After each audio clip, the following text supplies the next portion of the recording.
Hello, welcome to my Module 6 Activity 1 lesson. The standards that I decided to unpack are designed for kindergarten, ages 5 and 6.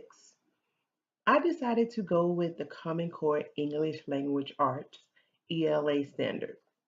I chose this standard because this is a standard in which we use at my current school. The ELA standard that I chose is the standard would demonstrate command conventions of standard English, grammar, and usage when writing and speaking. Under this standard, there are three I wanted to focus on. One, print many upper and lowercase letters. Two, capitalize the first word in a sentence in the pronoun. Three, recognize and name ending punctuation.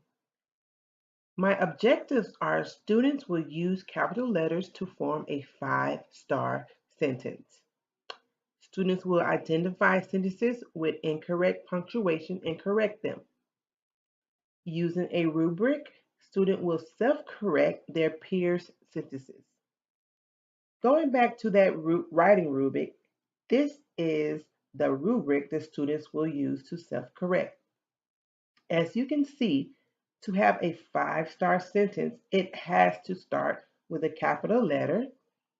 The sentence also has to have ending punctuation, and the words have to be spaced.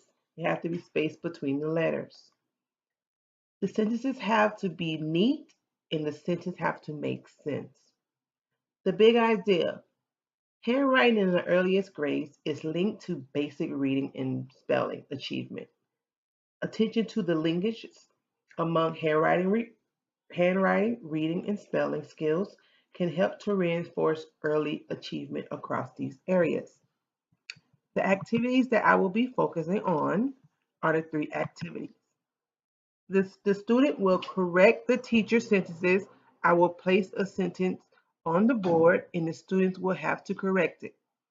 For example, I want some pizza right now. If you notice, by referring back to the rubric, the first letter in my sentence is not capitalized, nor do I have punctuation at the end of my sentence. The students will have to correct that. The second writing activity that I will use is match the punctuation to the correct sentences. For example, I see and I have pictures for the giraffe, the fish, the seahorse, and the whale. And they will have to match the punctuation to the sentence. The next activity I have is tracing. Students, this will be for, of course, the lower students. Students will practice writing alphabet daily. Eventually, students will free write the alphabets in their daily writing folders during morning work. How will I assess? There will be 3 assessments that I will do: the beginning, middle, and the end. I will assess to see how many letters they know, if they can write the letters, and say the sound. I will also use the rubric, the writing checklist. If you can see, use a capital letter at the beginning of the sentence, finger spacing, and in punctuation, and also using of the word wall. And I will also use the kindergarten assessment at the end of the year. It says I can write and print my name. I can sing or say the ABCs. I can recognize letters of the alphabet. And last but not least, these are my references. Thank you.